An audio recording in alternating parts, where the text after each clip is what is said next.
Hey, this is Jack, the car dealer, back at you, working on a 2000. This particular vehicle is a 2007 Ford F150. We got it needs to go through emissions. This is my personal vehicle. It needs to go through emissions, and the problem is it has a check engine light. Now so I pull up my code reader, and this pops up. Okay.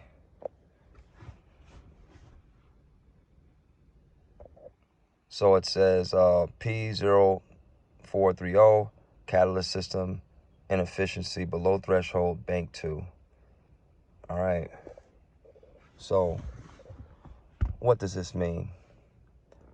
This means that there's something going on with the catalytic converter on bank 2. There are going to be multiple catalytic converters on these trucks, but I'm just going to try to keep it simple. There's a left side and a right side. And this particular issue, when you're looking at bank 2 on Fords and on these trucks, it's going to be the driver's side, okay? So, okay, here's my disclaimer.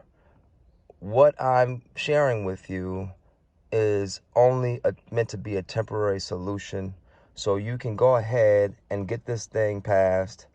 Then you need to, in a hurry, expeditiously get this addressed. When your car has codes like these, you don't want to play around with them, because over time they could cause damage to your vehicle, okay, and possibly even damage to yourself. Now, usually when something like this first happens, it's just above a certain threshold and it'll trigger, and it's not going to be of any type of consequence. But again, don't play around with it. I had a vehicle years ago, and it was almost caught on fire. The catalytic converter got so hot because it was clogged up. There are different ways where catalytic converters can fail. We won't get into that today. So there you have it, P0430. Okay, so here's what I did. Pull up my computer, and so here's what I did here. Don't know if you can see it too well. There's a glare from the sun.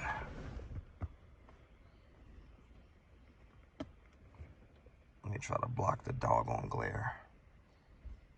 That's up underneath my car.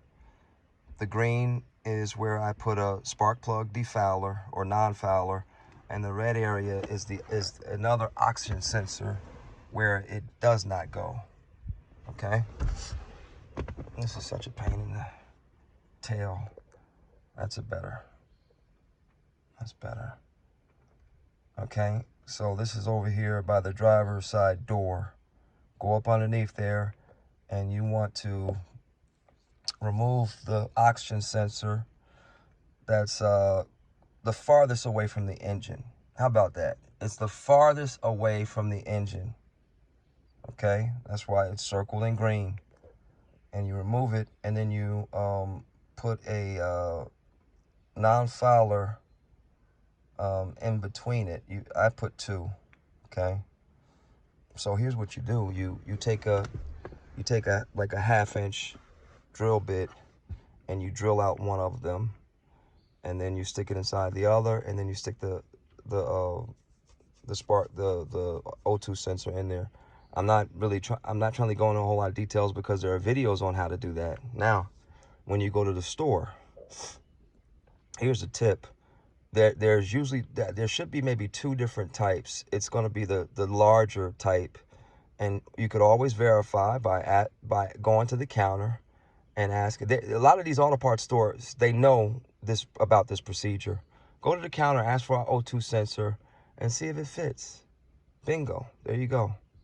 Take it home, install it, then you reset your, let's close this out. Where's my key? Let's take a look at this code reader. Now, so first thing you do is reset your check engine light. So you go in here, okay. Look what it says. You go in here and look down there. It's giving you your monitor status. Press OK, and then you go down there and erase the codes. I already did that. Already been through all this. Okay. Then you go back to I am readiness and you start driving your vehicle. Okay. I had to drive this car maybe about 20, 30 miles or so, and I drove it in different driving conditions on the highway, locally. My major goal is to try as much as possible to keep the car somewhere between 45 and 55 miles per hour. There's other videos on this, techniques and strategies on how to get your car to get through the drive cycle. So now watch this. We'll go back, and then we'll go to, we want to go to I am readiness. Yeah, we want to go to I am readiness. Enter. And when you're doing your drive cycle, it's since they were cleared. Since they were cleared. Okay? Now watch this. Enter. Now look at that. Look at that. Misfire. Okay. Fuel system. Okay. All these okay because I already went through all of these. They started off, they're all incomplete or either not applicable. They're either or. Incomplete or not applicable. And you must drive the vehicle. I drove it. The more I drove, the more monitors cleared. But notice something very interesting. That one monitor evap system never cleared, right? But somehow I got it to pass emissions, right? The reason I got it to pass emissions is because you can have, in modern vehicles, you could have one not ready or one incomplete. Okay, that's the name of this game. Okay, you drive the truck around, you drive your vehicle.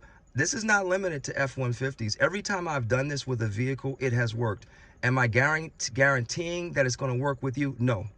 But every time I've done it with a particular vehicle that I've worked on, it has worked.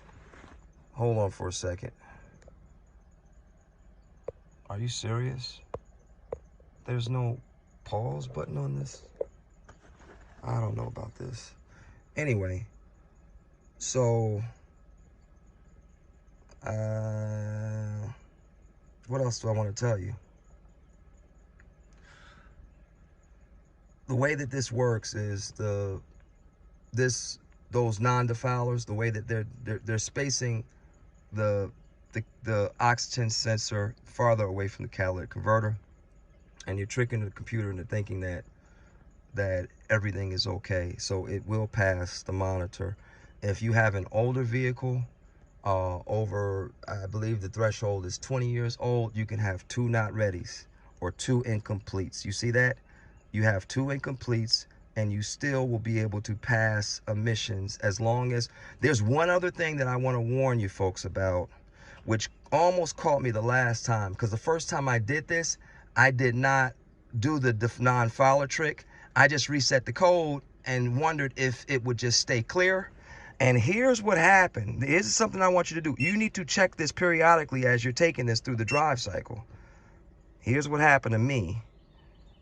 Exit. And I went in to read codes, okay? While I was trying to go through the drive cycle, the check engine light was not on. And I went to read codes, and I put current codes. Vehicle has no fault codes. Then something told me to go back and look under pending codes. And guess what it put? A pending code of the P0430, the code that I just showed you earlier. It was pending. That's no good. And I doubt if you'll be able to. I've never tried to go through emissions on a pending, but I wouldn't try it. I wouldn't try it. So that's when I started all over, reset this thing, and started from the drawing board. That's it. Let me know in the comment sections what you think, what's going on with you, and you know, how you feeling about this, and if it works for you, if it doesn't work for you. Hope this helps.